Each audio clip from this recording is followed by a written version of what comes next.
3, India's Defense System। इस chapter में हम डिटेल में समझेंगे कि हमारा देश भारत अपनी और अपने लोगों की सुरक्षा कैसे करता है। इसका सबसे इम्पोर्टेंट पार्ट है नेशनल सिक्योरिटी, जिसका मतलब है देश को हर तरह से खतरों से सुरक्षित रखना। हम जानेंगे कि हमारी आर्मी, नेवी और एयरफोर्स कैसे काम करती है। साथ ही हमारे देश के प्रेसिडेंट इन सब फोर्सेस के सुप्रीम कमांडर क्यों होते हैं। हम ये भी पढ़ेंगे कि भारत अपनी सुरक्षा को मॉडर्न बनाने के लिए क्या क्या नए कदम उठा रहा है। तो चलिए शुरू करते हैं। इमेजिन करो आपका घर है। आप उस घर को सेफ रखने के लिए क्या करते हो? दरवाजे पर लॉक लगाते हो सकता है एक वॉचमैन भी हो, राइट? ये सब आप इसलिए करते हो ताकि आप और आपकी फैमिली उस घर में हमेशा सेफ रहें।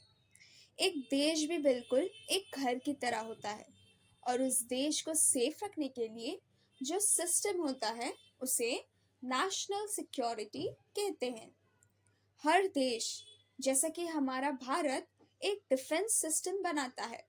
इसमें हमारी आर्मी, नेवी और एयरफोर्स आती है।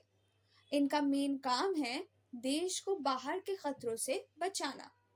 कभी कभी अलग अलग देशों में आपस में झगड़े हो जाते हैं, जैसे बॉर्डर्स या रिवर वाटर्स को लेकर। पहले तो वो लोग मिलकर बात करके इन झगड़ों को सुलझाने की कोशिश करते हैं, लेकिन अगर बातचीत से मसले हल नहीं होते तो सिचुएशन सीरियस हो सकती है। एक देश दूसरे देश पर अटैक भी कर सकता है। ऐसे वक्त में सबसे ज़रूरी काम होता है अपने देश को और उसके लोगों को सुरक्षित रखना। इसलिए एक देश का सबसे पहला फर्ज है कि वो अपने डिफेंस सिस्टम को हमेशा तैयार और मजबूत रखे। तो इन सिंपल वर्ड्स, अपने देश को और उसके लोगों को हर तरह के खतरे से बचाने की तैयारी को और कोशिश को ही नेशनल सिक्योरिटी कहते हैं। Ways to safeguard national security. अब हम देखेंगे कि उस सिक्योरिटी को मजबूत कैसे बनाया जाए। नंबर 1, नोइंग योर थ्रेट्स, यानी दुश्मनों को पहचानना। सबसे पहले एक देश को ये समझना जरूरी है कि उसके लिए सबसे बड़ा खतरा कहाँ से आ सकता है। अक्सर ये खतरा पड़ोसी देशों से होता है। हमें पता होना चाहिए कि कौन हमारी बॉर्डर्स को खतरा दे सकता है। नंबर 2, इंक्रीजिंग योर स्ट्रेंथ, अपनी ताकत बढ़ाना। एक बार जब हम खतरे को पहचान लेते हैं तो उसे निपटने के लिए हमें अपनी ताकत बढ़ानी पड़ती है। इसका मतलब है अपनी आर्मी को और भी मजबूत करना। हमें नए और मॉडर्न वेपन्स लाने चाहिए, जैसे कि एडवांस्ड प्लेन्स और टैंक्स। साथ ही हमें लेटेस्ट टेक्नोलॉजी का यूज करना चाहिए ताकि हम दुश्मनों की चालों को पहले ही समझ सके। Number 3, seeking support from allies, दोस्तों का साथ लेना। कभी कभी एक देश अकेले सारे खतरों से नहीं लड़ सकता, इसलिए वो दूसरे देशों से दोस्ती करता है, जैसे कि अमेरिका, रशिया या जापान से। इससे उन्हें दूसरे देशों का सपोर्ट मिल जाता है और जब उन पर कोई मुश्किल आती है तो उनके दोस्त देश उनकी मदद करते हैं। तो नेशनल सिक्योरिटी को मेंटेन करने के लिए हमें अपने दुश्मनों को पहचानना, अपनी मिलिट्री पावर को बढ़ाना और दूसरे देशों से दोस्ती करनी चाहिए। India security system. हमारे देश की सिक्योरिटी के लिए 3 सबसे इम्पोर्टेंट फोर्सेस हैं, आर्मी, नेवी और एयरफोर्स। चलिए इन तीनों को एक एक करके समझते हैं। आर्मी। आर्मी का काम है जमीन पर रहकर देश की रक्षा करना। हमारे देश की जो जोग्राफिकल बाउंड्रीज हैं, यानी कि हमारी जमीन की सीमा, उसकी पूरी जिम्मेदारी आर्मी की होती है। इंडियन आर्मी दुनिया की फोर्थ लार्जेस्ट आर्मी है। आर्मी के चीफ को जनरल कहते हैं। Number 2, navy. नेवी का काम है पानी में रहकर यानी समुंदर के रास्ते देश की रक्षा करना। भारत काफी बड़ा है और उसकी एक लंबी कोस्ट लाइन है। इस कोस्ट लाइन के प्रोटेक्शन की जिम्मेदारी नेवी की होती है। नेवी का चीफ को एडमायरल कहते हैं। Number 3, air force. एयरफोर्स का काम है हवा में यानी एयर स्पेस की रक्षा करना।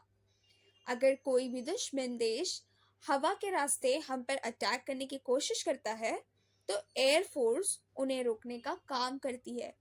एयरफोर्स के चीफ को एयर चीफ मार्शल कहते हैं। इन तीनों फोर्सेस को एक ही मिनिस्ट्री कंट्रोल करती है जिसे मिनिस्ट्री ऑफ डिफेंस कहते हैं।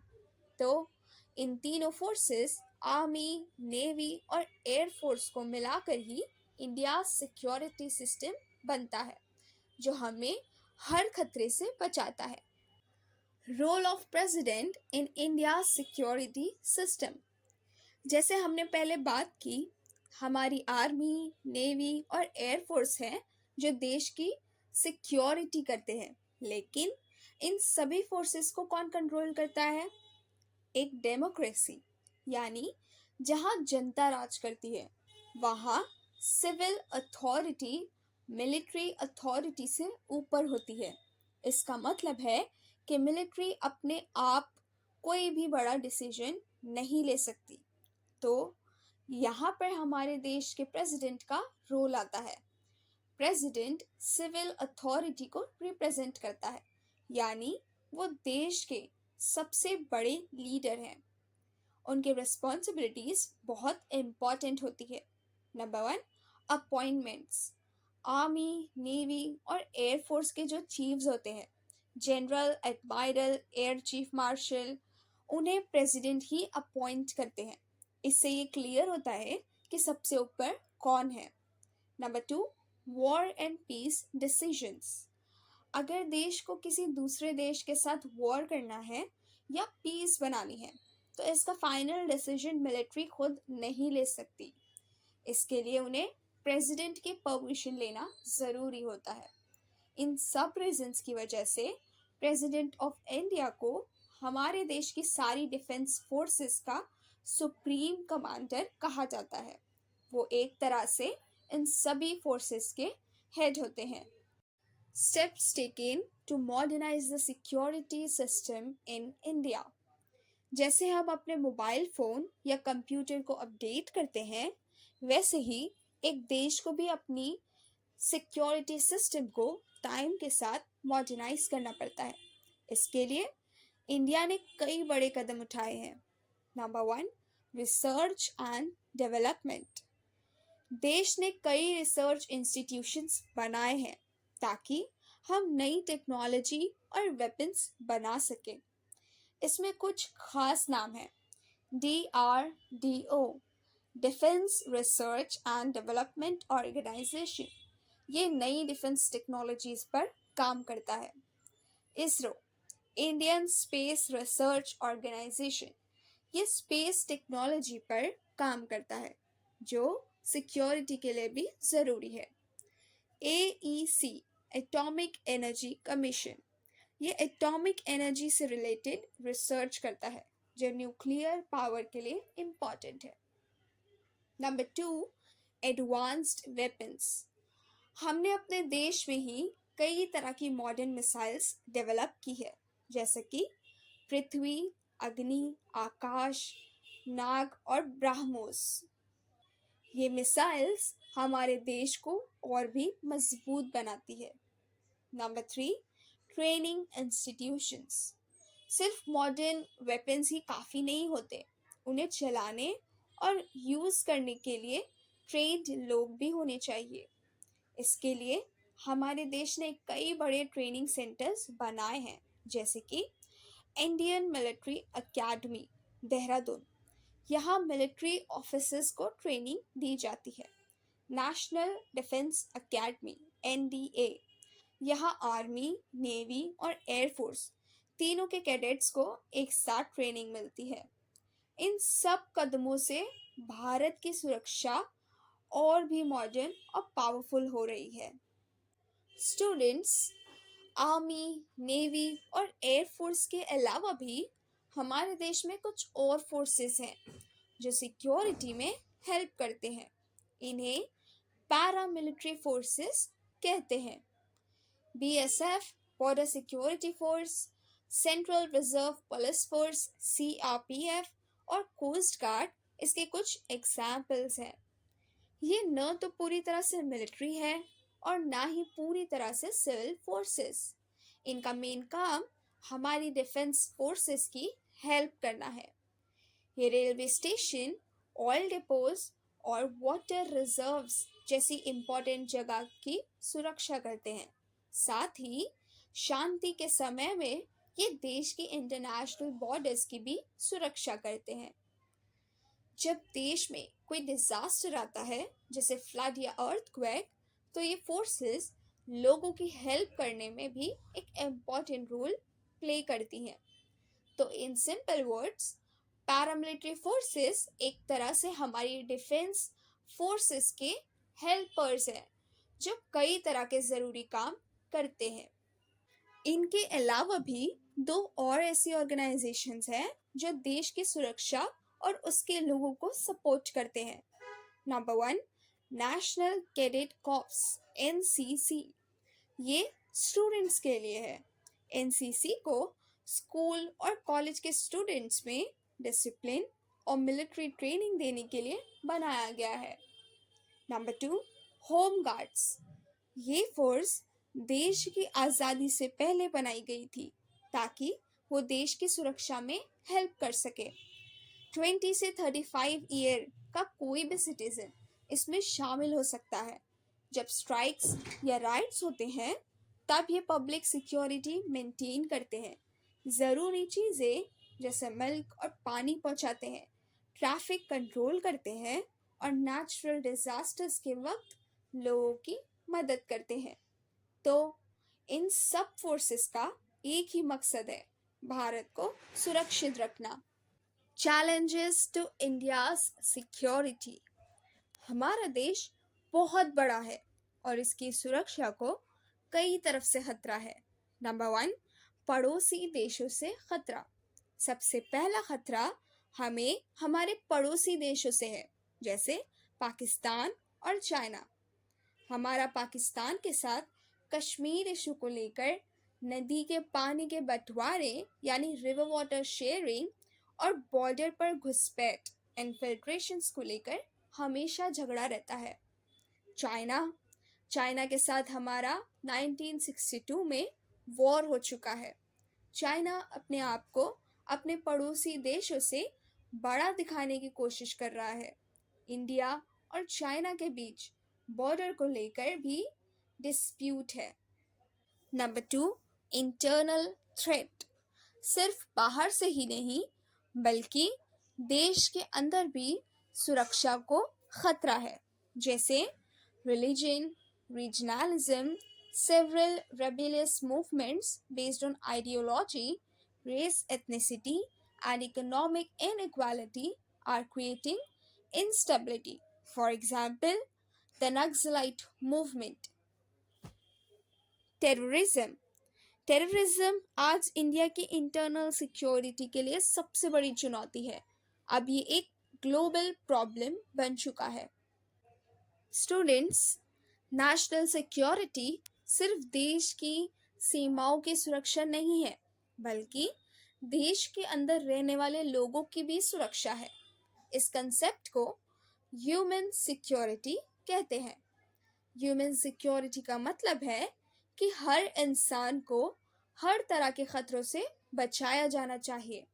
इसमें लोगों को एजुकेशन, हेल्थ, डेवलपमेंट और अपॉर्चुनिटीज देना शामिल है। इसका मकसद एक ऐसा माहौल बनाना है जहां हर कोई एक रिस्पेक्टेबल जीवन जी सके। इसके लिए लिटरेसी, गरीबी, अंधविश्वास और पिछड़ापन को ख़त्म करना ज़रूरी है। ह्यूमन सिक्योरिटीज़ में माइनॉरिटीज़ और समाज के कमज़ोर वर्गों के राइट्स की रक्षा करना भी शामिल है। तो in simple words, human security का मतलब है हर इंसान की सुरक्षा और उसके जीवन की क्वालिटी का ख्याल रखना। Challenges to human security. Number 1, terrorism. Terrorism human security के लिए सबसे बड़ा चैलेंज है। टेररिस्ट आम लोगों को टारगेट करते हैं और उनके दिमाग में डर पैदा करते हैं। Number 2, environment and diseases. Pollution और एनवायरनमेंट में होने वाले हैजार्डियस चेंजेस यानी खतरनाक बदलाव ने भी इंसान के जीवन को खतरा दिया है। इसके अलावा चिकन पॉक्स, स्वाइन फ्लू और एबोला जैसी बीमारियां भी एक बड़ी चुनौती हैं। ऐसे बीमारियों से इंसानों की रक्षा करना भी ह्यूमन सिक्योरिटी का एक हिस्सा माना जाता है। तो स्टूडेंट्स, इंडिया सिर्फ अपनी सीमाओं की ही नहीं बल्कि अपने लोगों की सुरक्षा के लिए भी काम कर रहा है। सो टू कंक्लूड द चैप्टर, आज हमने इंडिया डिफेंस सिस्टम को अच्छी तरह से समझा। हमने देखा कि सिर्फ आर्मी, नेवी और एयरफोर्स ही नहीं बल्कि पैरामिलिट्री फोर्सेस और रिसर्च ऑर्गेनाइजेशंस जैसे DRDO भी हमारी सुरक्षा के लिए काम करते हैं। सबसे ज़रूरी बात यह है कि नेशनल सिक्योरिटी सिर्फ सीमाओं की रक्षा नहीं है बल्कि इसमें ह्यूमन सिक्योरिटी भी शामिल है, यानी हर एक सिटीजन की सुरक्षा भी उतनी ही इम्पोर्टेंट है।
हाँ, वीडियो को लाइक, शेयर और चैनल को सब्सक्राइब करना मत भूलना।